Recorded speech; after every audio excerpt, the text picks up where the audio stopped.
Hari ini jamaah majelis taklim yang dirahmati oleh Allah adalah dalam kesempatan ini kita tingkatkan iman dan takwa kita kepada Allah Subhanahu wa taala. Salawat serta salam kita aturkan kepada Nabi kita Muhammad sallallahu alaihi wasallam. Hari ini yang dirahmati oleh Allah, kita selesaikan dosa besar kaitan dengan berbuat zalim, berbuat aniaya. Sebelumnya sudah saya sampaikan hadis dari Ibnu Mas'ud, Rasulullah SAW bersabda, akan datang suatu masa di mana para penguasa dikelilingi oleh para pembantu dan sanak kerabat. Mereka berbuat zalim dan berdusta. Barang siapa yang menemui mereka dan membenarkan kedustaan mereka serta membantu kezaliman mereka, maka dia bukan golonganku dan aku bukan dari golongannya. Adapun sebaliknya, dan barang siapa yang tidak menemui mereka serta tidak membantu kezaliman mereka, maka ia termasuk golonganku dan aku termasuk golongannya. Hadis yang jelas dan ini harus diperhatikan dengan baik. Masih dari Ibnu Mas'ud juga, Rasulullah SAW pernah bersabda, barang siapa yang membantu orang zalim, maka dia akan dikuasainya. Jadi seperti itu, kalau kita bantu orang zalim pasti berarti kita bawahannya. Dikuasai dia, pasti diatur sama dia. Pasti seperti itu.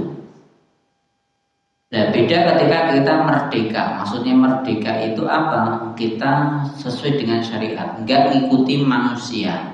Kita ngikutinya Allah, ngikuti Rasulullah. Kalau udah seperti itu, bebas. Kita mau ngapain saja, bebas. Mau disiksa oleh orang lain, terserah. Kita enggak akan terkekang. Tapi bila mana kita ngikut manusia, ya kita pasti akan dikuasai dia. Kalau dikuasai dia, pasti kita jadi kaki tangan dia. Ketika antek dia, pasti kita akan disuruh hal-hal yang menyebabkan menggolkan semua hal yang mereka inginkan. Pasti seperti itu. Selamanya seperti itu, dengan berbagai iming-iming, dengan berbagai keinginan mereka itu harus disampaikan, dijalankan. Seperti itu. Atau kalaupun kita nggak mau, pasti ditekan. Nah, pasti seperti itu. Pasti cari kesalahannya. Pasti akan mereka akan melakukan dengan berbagai cara supaya kita tetap tunduk, patuh dan seterusnya. Apalagi dia punya kekuasaan, maka kita harus hati-hati. Kalau kita tunduknya sama Allah, ya udah aturan Allah jalankan. Udah selesai. Insyaallah akan dimudahkan oleh Allah, dan jelas Allah pun juga akan membalas dengan sesuai amal yang kita lakukan. Sa'id bin Musayyab radhiyallahu anhu berkata, janganlah kamu penuhi penglihatanmu dengan melihat kepada para pembantu orang-orang yang zalim, kecuali dengan perasaan ingkar di dalam hati, agar amal-amal solihmu tidak berguguran. Jadi berarti kalau kita kagum sama pemimpin zalim, dia masih bisa gini, atau pembantunya bisa melakukan seperti ini, tambah lama tambah kaya, mobil dinasnya ganti lagi misalnya, atau fasilitasnya tambah lagi, atau nanti fasilitas kaitan dengan misalnya meetingnya, nanti makannya sehari seberapa, tambah lagi. Kalau kita terkagum dengan hal-hal yang seperti itu, ya bisa jadi amal kita akan berguguran. Maksudnya apa? Kita nggak perlu melihat hal-hal yang seperti itu. Kita perhatikan yang penting buat kita aja. Amal kita harus kita perhatikan. Terutama hubungan kita dengan Allah itu harus diperhatikan supaya kita tambah dekat dengan Allah. Jangan silau terhadap yang dimiliki oleh orang-orang di luar Islam atau pemimpin-pemimpin yang zalim ini. Makhul al-Dimashqi berkata, pada hari kiamat kelak akan diserukan mana orang-orang zalim dan pembantu-pembantu mereka, maka tidak disisakan di antara di sana seorang pun yang hanya memberikan tinta kepadanya atau meruncingkan pensilnya dan seterusnya. Semuanya akan dihadirkan bersama dan dikumpulkan dalam sebuah peti dari api, lantas dilemparkan ke dalam neraka.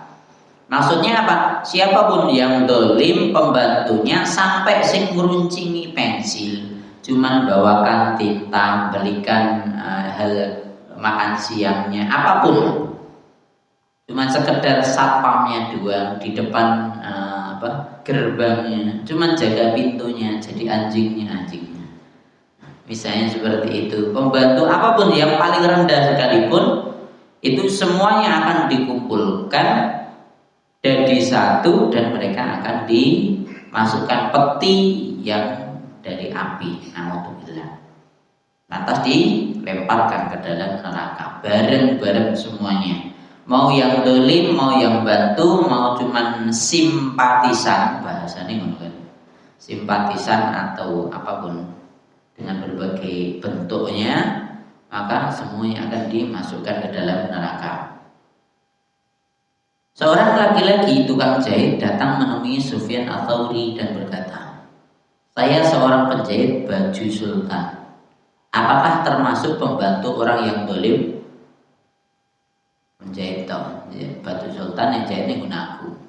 Beliau menjawab, "Bahkan kamu termasuk yang dolim. Adapun pembantu orang dolim itu adalah orang yang menjual jarum dan benang kepadamu." Pembantu orang yang dolim itu adalah orang yang menjual jarum dan benang kepadamu. Jadi bahkan kepada orang dolim iso asal jual beli sama dia. Jadi seperti itu, kita beli kepada orang jual beli kepada orang-orang yang bagus. Usahakan seperti itu. Kalau nggak tahu urusan lain. Tapi kalau kita tahu ya kita harus singkiri. Seperti itu kan jahit tidak sama, berarti pembantu dia. Alhamdulillah, insyaallah. Kalau kita baca kitab-kitab ulama seperti ini, ya hidup di dunia tentunya akan berat. Kita harus milih dan milah. Karena nanti urusannya surga atau neraka kita gitu. Katanya dengan akhirat kita harus hati-hati. Diriwayatkan bahwa Nabi Shallallahu Alaihi Wasallam pernah bersabda, yang pertama akan masuk neraka pada hari kiamat nanti adalah tukang-tukang cambuk, tukang-tukang cambuk, yaitu orang-orang yang selalu membawa cambuk dan mencambuk orang-orang di hadapan orang-orang dolim. Jadi al-gujunya orang dolim. Jadi kan biasanya ada pemimpin pasti punya tangan kanannya. Tangan kanannya ini bisa jadi eksekutornya atau yang kaitan dengan pengadilannya, atau nanti yang memutuskan di pengadilan, atau jaksa-jaksa penuntut umum atau yang lain sebagainya, atau bahkan mungkin masuk di sini juga kaitan dengan kepolisiannya atau tentaranya. Bila mana dia jadi tangan kanannya pemimpin yang zalim, maka dia orang yang pertama kali masuk neraka. Na'udzubillah min syarri dzalik. Kenapa kok gitu? Karena dia berpikir yang penting aku digaji menurut. Iya kan? Atasannya bilang dia jalan menurut, sehingga ada mereka masuk kemanusiaan sama sekali. Kan gitu kan? Ya, kita harus hati-hati. Banyak kali kaitan dengan ini dan sering terjadi. Nanti masyarakat miskin, orang-orang yang lemah itu dihancurkan sama orang-orang ini. Kalau tidak sesuai dengan yang dikehendaki oleh pemimpin, pasti disingkirkan semuanya. Ya, na'udzubillah tunggu na'udzubillah. Atau bahkan misalnya Densus 88 itu salah misalnya. Menurut Allah bila mana itu salah ya udah. Karena apa teroris mesti Densus apa Densus sing khusus itu ya berarti sing percambuknya kan ini orang-orang ini. Allah lebih soal banyak cerita dari orang-orang yang berpengalaman yang masuk di Densus 88 itu kebanyakan bukan orang muslim, sehingga dia tidak berberi kemanusiaan. Lebih-lebih yang ditangkap orang muslim pasti lebih ganas lagi. Jadi seperti itu, na'udzubillah. Orang-orang yang seperti ini yang masuk dalam neraka. Ya, apalagi nanti ada pesanan-pesanan dari luar, kamu harus nangkap ini. Nah, misalnya, kamu harus memperkarakan ini. Itu kan banyak. Di negara kita pun juga seperti itu. Jangankan di sebelum kita pun juga sama. Sebelum kita pun juga sama. Pemimpin yang zalim pasti memiliki al-guju ini untuk menghancurkan orang-orang yang menghalangi kezaliman itu.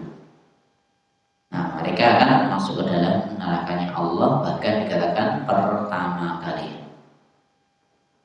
Ibnu Umar radhiyallahu anhu pernah berkata, pembantu orang zalim dan hulu balangnya adalah anjing-anjing neraka pada hari kiamat kelak.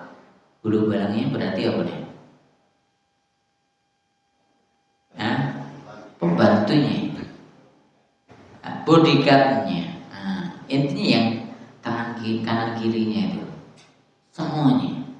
Pembantu orang zalim dan hulu balangnya adalah anjing-anjing neraka pada hari kiamat kelak. Anjing-anjing neraka, dia akan gonggong di neraka di hari kiamat. Alhamdulillah.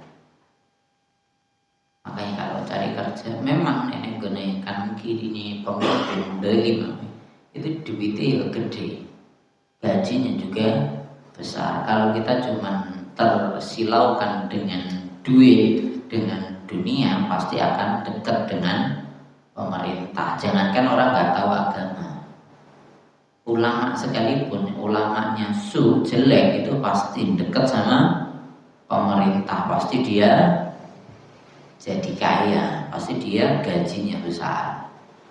Na'udzubillah min syarri dzalik. Padahal Nabi jelas juga kaitan dengan ulama itu, bila mana mereka dekat-dekat dengan kepemerintahan, maka kita harus hati-hati dengan mereka. Itu adalah ulama usul yang harus kita singkiri.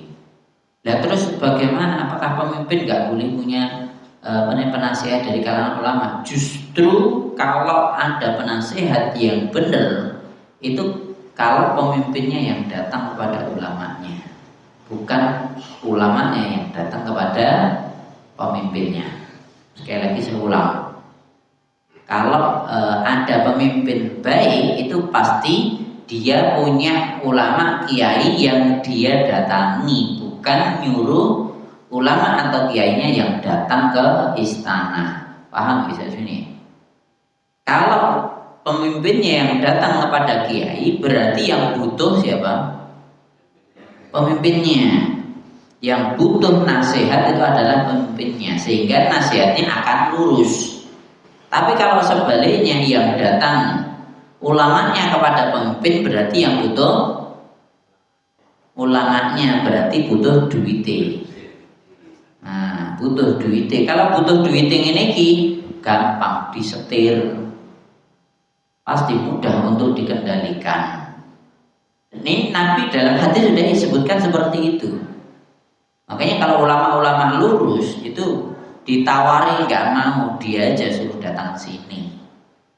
Kan nanti alamatku juga dia, silahkan datang sini. Pasti seperti itu. Dia nggak mau datang ke istana. Seperti itu.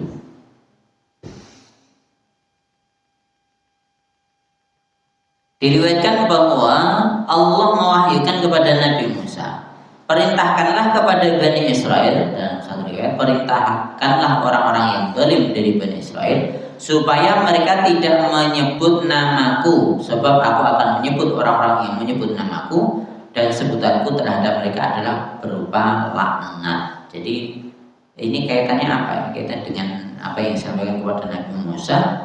Nek mau melakukan kejelekan, ojo nyebut nama Allah. Rasanya tenang sumpah di atas kitab agamamu, baru ngapusi.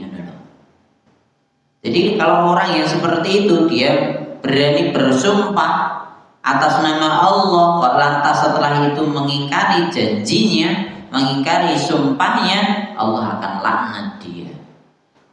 Jadi seperti itu. Makanya harus hati-hati ketika kita disumpah, itu harus jalankan sesuai dengan sumpah. Kalau tidak, Allah justru akan melaknat kita. Na'udzubillah min syarri dzalik. Dalam riwayat lain disebutkan, sesungguhnya aku menyebut orang-orang yang menyebutku di antara mereka dengan laknat. Jadi menyebut orang yang menyebutku di antara mereka dengan laknat. Maksudnya, demi Allah, was. Pas kampanye ya, was. Dekat dengan ulama, kayak dengan pesantren, kayak dengan orang-orang Islam, Tapi setelah itu lupa. Setelah jadi bukan masa kampanye lagi, wis lali karo pesantren, lali karo kiai, karo ulama. Alhamdulillah insyaallah orang dolim itu memang seperti itu. Nabi juga pernah bersabda, janganlah seseorang di antara kalian berdiri di tempat orang yang teraniaya sedang dipukuli.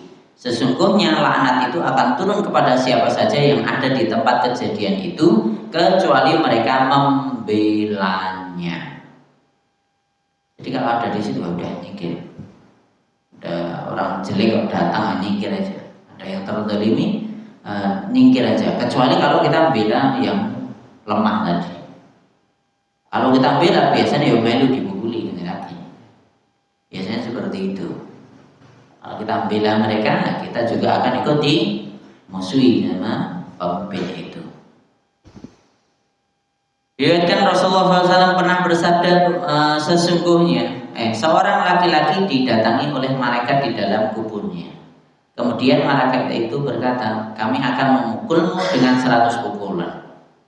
Orang itu berulang-ulang meminta keringanan kepada malaikat itu hingga akhirnya menjadi hanya 1 pukulan. Lalu malaikat itu memukulnya, maka menyalalah api di dalam kuburnya. Orang itu bertanya, mengapa kamu memukulku dengan pukulan tadi? Para malaikat menjawab, karena engkau sholat tanpa bersuci, orang wudhu, dan engkau pernah berjalan melewati orang yang teraniaya, namun engkau tidak menolongnya. Itu adalah keadaan orang yang tidak menolong orang yang teraniaya, padahal dia mampu menolongnya. Kalau ada orang teraniaya, kita harus bela dia dengan kemampuan kita. Misalnya dengan sekarang media sosial, jadi netizen yang baik misalnya, kan gitu. Orang-orang jahat kita harus kritisi, orang-orang baik harus kita dukung. Nah, misalnya batunya seperti itu tok lah, atau ya misalnya, ya silakan. Jadi misalnya hal-hal yang seperti ini harus kita lakukan, meskipun akhirnya dia kena ya akhirnya. Berapa banyak nanti apa itu dibenet dibenet bahasanya, dihapus di media sosial pun enak unsur ini langsung kehapus, enak unsur Palestina langsung hapus, unsur ulama yang dibenci pemerintah langsung hapus, ada fotonya hapus dengan berbagai bentuknya, ada kalimatnya langsung jenenge apa langsung kehapus, dibenet semua, langsung kamu melanggar hak, melanggar undang-undang yang ada di sini, dengan berbagai alasan, karena hanya sekedar menyampaikan tentang kebenaran. Itu sering terjadi. Jadi kita harus hati-hati. Ya. Di hadis Sahih Bukhari dan Muslim disebutkan bahwa Rasulullah SAW bersabda, "Unsuru akhaka dhaliman aw madluman." Tolonglah saudaramu baik dalam keadaan zalim maupun terzalimi. Faqala rajulun ya Rasulullah, lantas ada seorang tanya, ya Rasulullah, ansuruhu idza kana madluman, kalau nolong orang yang zalim gampang ya Rasulullah. Afara'aita idza kana zaliman, bagaimana untuk menolong orang yang mendolimi itu bagaimana? Nah, orang terzalimi teraniaya kalau kita bantu gampang ya Rasulullah. Tapi bagaimana cara kita menolong orang yang berbuat zalim? Kaifa ansuru, bagaimana aku menolongnya? Qala tamna'uhu minad dzulmi fa inna dzalika nasruhu. Kamu melarang dia untuk melanjutkan kezalimannya, karena itu adalah wujud kita menolong dia. Jadi hadis ini hadis yang sahih. Ini hadis yang masyhur, intinya kita harus menolong, saling tolong menolong dalam kebaikan. Kalau kaitan dengan zalim mendolimi, semuanya harus ditolong kalau mereka muslim. Kalau orang yang terzalimi, yaitu disingkirkan dari kezaliman orang lain, kita bela, kita bantu. Kalaupun kita lihat orang muslim kok melakukan kezaliman, kita tolong dia, kita hentikan kezalimannya. Kita bela orang lemah. Nah, orang yang zalim itu harus dicegah. Jadi seperti itu. Seseorang yang arif pernah cerita, suatu malam saya bermimpi melihat seorang laki-laki yang sudah meninggal dunia beberapa lama. Orang itu semasa hidupnya suka melayani orang-orang dolim dan memungut cukai. Nah, cukai apa? Pajak. Keadaannya sangat buruk sekali. Lalu saya bertanya, bagaimana kabarmu? Dia menjawab, kabarku buruk. Saya bertanya lagi, kamu mau kemana? Dia menjawab, ke azab Allah. Saya bertanya lagi, bagaimana keadaan orang-orang yang zalim di sana? Ia menjawab, keadaan mereka buruk sekali. Tidakkah Anda mendengar firman Allah? Wa sayalamul ladzina zalamu ayyaman qalbin yanqalibun. Dan orang-orang zalim itu kelak akan mengetahui ke tempat mana mereka akan dikembalikan. Na'udzubillah min syarri dzalik. Yang nolong saja tempatnya buruk, apalagi orang yang melakukan kezaliman tadi, melayani orang zalim dan memungut cukai, memungut pajak. Itu jelas haram, dosa besar. Nanti di bab-bab selanjutnya, dosa besar selanjutnya kaitan dengan memungut cukai, itu juga sama. Memungut pajak itu juga haram. Jangan sampai kita kerja di situ, keluarga kita mau kerja di situ, suruh cabut saja, ganti kerjaan yang lain, insyaallah berkah. Seorang arif yang lain menyampaikan, saya pernah melihat seorang laki-laki yang terpotong tangannya sampai ke pundaknya. Orang itu berkata, barang siapa sudah melihatku, maka janganlah pernah berbuat zalim lagi kepada seseorang. Saya mendekatinya lalu bertanya, wahai saudaraku, apa kisahmu? Terus, kenapa orang bisa gitu? Orang itu jawab, kisahku sangat aneh. Dahulu aku adalah seorang pembantu orang zalim, pembantu tok lagi. Suatu hari aku melihat seorang nelayan yang telah berhasil menangkap seekor ikan yang sangat besar. Aku tertarik pada ikannya, lalu menemuinya dan kukatakan, berikan ikan itu kepadaku. Orang itu menjawab, aku tidak akan memberikannya kepadamu.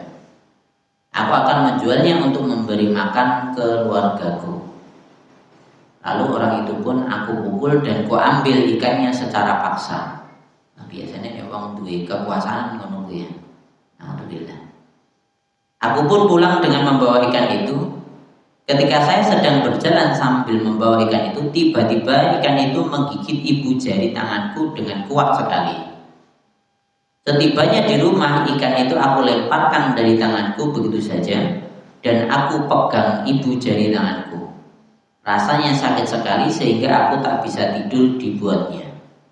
Lukaku membengkak dan keesokan harinya aku pergi menemui seorang tabib. Aku ceritakan kepadanya tentang sakitku tadi. Dia berkata, ibu jarimu harus dipotong karena sudah membusuk. Kalau tidak, ia akan menjalar ke tanganmu. Maka ibu jariku pun dipotong. Akan tetapi rasa sakitnya tidak hilang sehingga malamnya aku tidak bisa tidur dan tenang. Tidak bisa tenang. Ada yang menyarankan supaya aku potong saja telapak tanganku karena sakitnya yang tak tertahankan lagi. Aku pun mengikuti saran itu. Kupotong telapak tanganku, rupanya rasa sakit itu tetap tinggal, tetap aneh. Bahkan akhirnya menjalar sampai lenganku. Saya tak tahan lagi dan mulai berteriak. Ketika ada yang menyarankan supaya kupotong sampai siku-siku, aku pun melakukannya. Namun tetap saja rasa sakitnya menjalar sampai ke lengan atas dan lebih sakit daripada sebelumnya. Seseorang menyarankan agar kupotong tanganku sampai pangkal lengan. Aku pun mengikuti sarannya. Lalu ada orang yang menanyakan kepadaku penyebab sakit itu. Aku pun menceritakan bahwa aku telah merampas ikan dari nelayan itu. Orang itu berkata, wah, andai kata sejak pertama kali sakit Anda pergi menemui nelayan itu dan meminta maaf serta merelakannya, lalu dia menerimanya, tentu Anda tidak perlu memotong tangan Anda.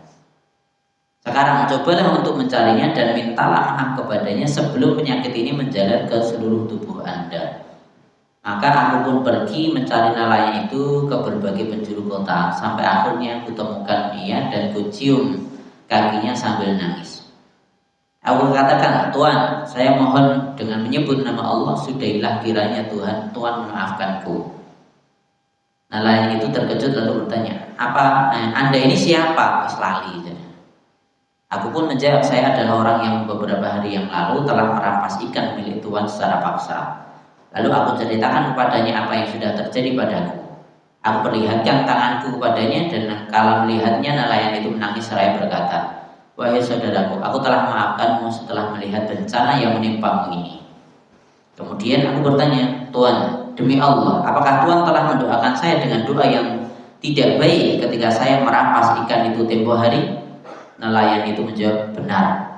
Saya berdoa, ya Allah, orang itu telah memaksakan kehendaknya kepadaku dengan kekuatannya atas kelemahanku.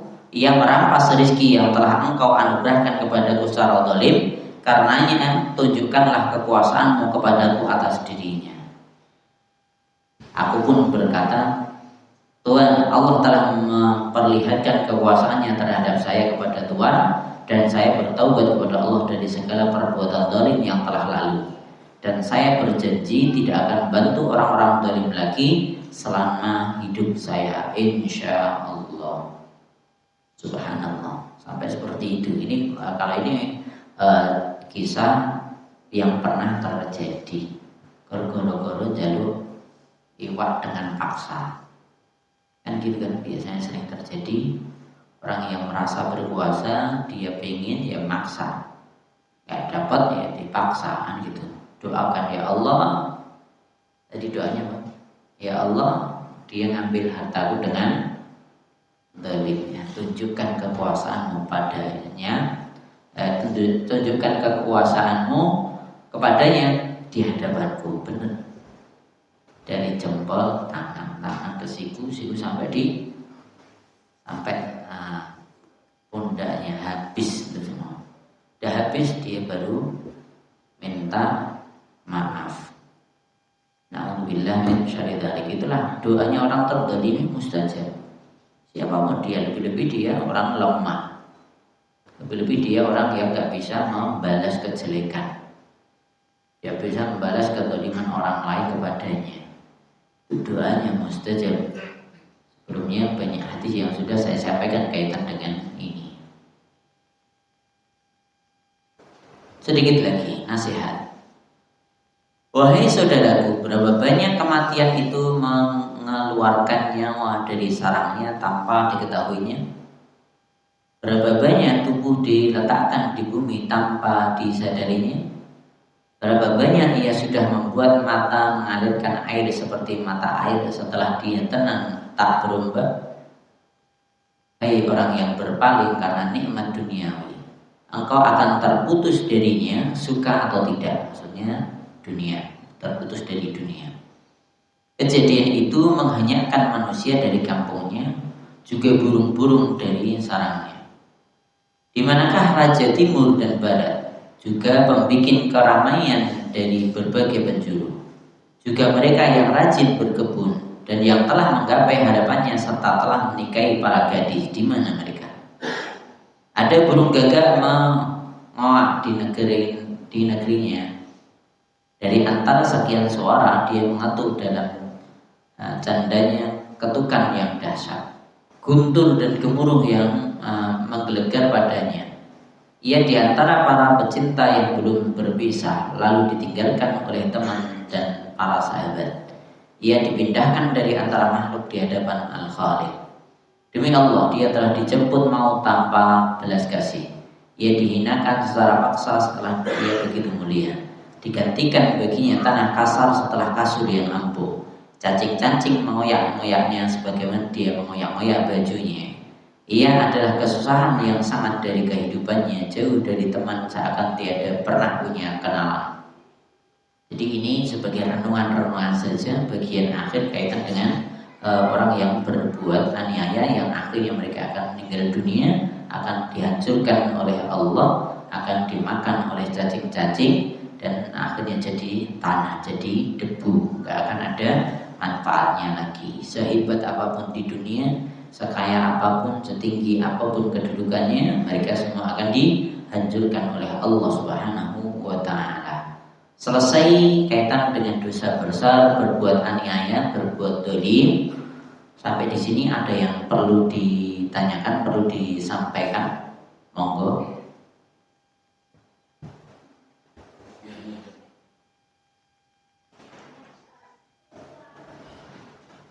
Monggo Bu. Ini mengenai dolim ya Ustaz. Ini pemerintah itu akan ada mengadakan bahwa bagi tabungan seluruh penduduk Indonesia 3 bulan tidak ada kegiatan keluar masuk maka akan diblokir. Ini termasuk pemerintah dolimi rakyat atau bukan? Ambil aja semua isi bank jenengan. Gitu aja. Udah, kita nggak usah menilai hal yang seperti itu, meskipun akhirnya kemungkinan sepertinya hari ini sudah dibatalkan itu. Baru hari ini. Tapi masyarakat udah udah gaduh. Selain itu banyak sekali orang-orang yang sudah mulai ngambil duit yang ada di bank. Udah ambil aja semua. Ben krisis sisa. Jadi pemerintah itu kalau kita nggak ada uang di bank, semua orang kok ngambil duit, langsung krisis pasti. Jadi seperti itu. Kenapa kok itu dibekukan? Ben duit itu mau ben iso dijiku karo pemerintah ngono lho. Kan wis dibukan itu wis. Meskipun setelah itu nanti sebelum pembukaan blokir tadi kan engkau anggere tak urus mesti iso cair neh ana omong kosong.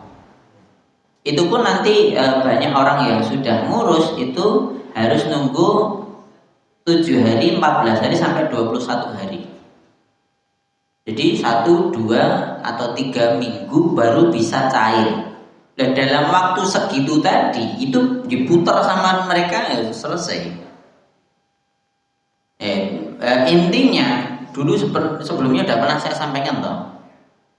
Kaitan dengan riba, kaitan dengan bank itu usahakan jangan nandu uang di bank. Jangan nandu uang di bank, ambil itu. Wujudkan barang yang kelihatan, entah emas, entah beli rumah atau aset apapun, atau untuk bisnis.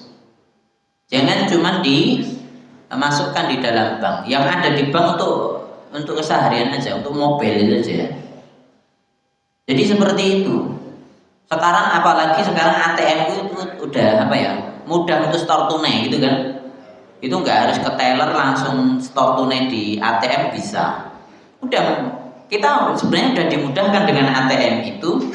Kalau ATM kartu ya sepenting duwe isine kosong ke wae, duitnya dijikuk kabeh. Jadi seperti itu. Dan itu banyak sekali kasihan, misalnya berapa banyak orang tua dite anake kuwi dilebokke bank. Misalnya fitrah lebokke bank. Kan kuwi ya kok setahun kas lagi dijikuk neh pas butuh lagi dijikuk. Tabungan dinggo masa depan, dinggo sekolah anak sesuk nek kebutuhan nempel. Kan ada orang-orang yang caranya seperti itu gitu kan. Lah ning ngono kuwi enggak ada transaksi 3 bulan dibekukan ya duitnya mlebu negara kabeh. Jadi seperti itu, makanya sebelumnya sudah saya sampaikan, nek nabung aja duit ning ATM. Karena itu jelas menguntungkan yang punya bank.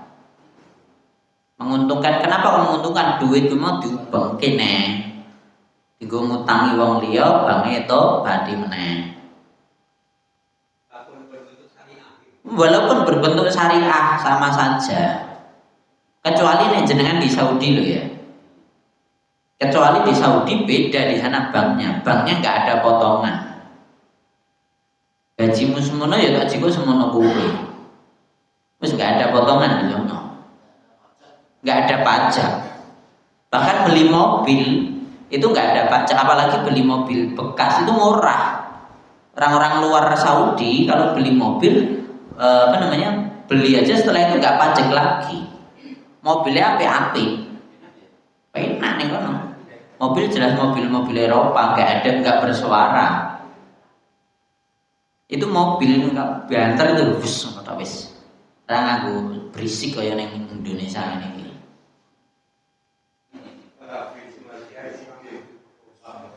Nah iya Indonesia kaya gerobak ya sing mlaku ngono. Sampai ning iso knalpote ganti kan berisik saya ya Allah ya Rahman. Bangga malah ning kono ora ning mobil api-api.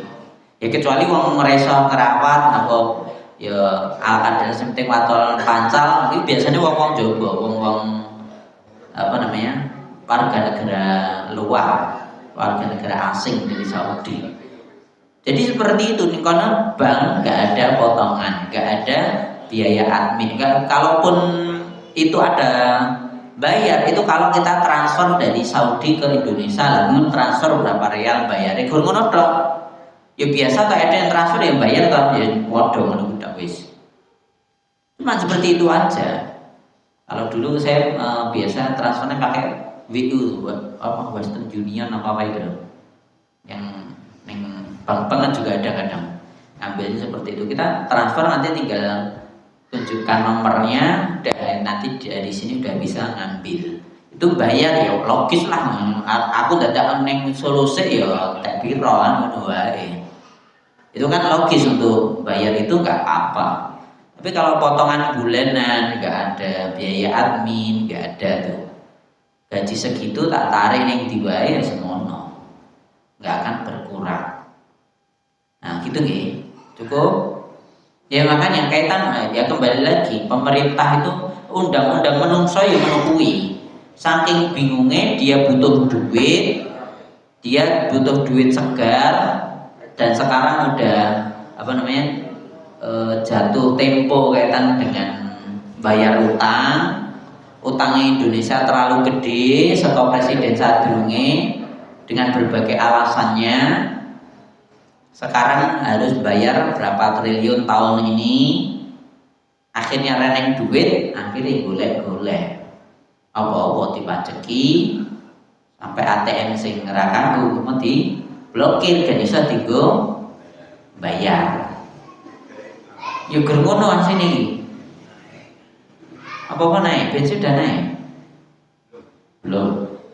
Belum sing pertalite. Pertama munggah naik ngono ta. Itu kan asline yo diabusi ya dhewe. Dia kan ngerti, cek nanti di Malaysia. Saya punya temen yang ada di Malaysia kerja di sana, orang Indonesia. Itu bensin di sana paling 7.000, 8.000. Itu udah sekelas Pertamax. Jadi ronnya sudah seperti Pertamax, harganya 7.000, 8.000-an. Di Indonesia pertalite 10.000.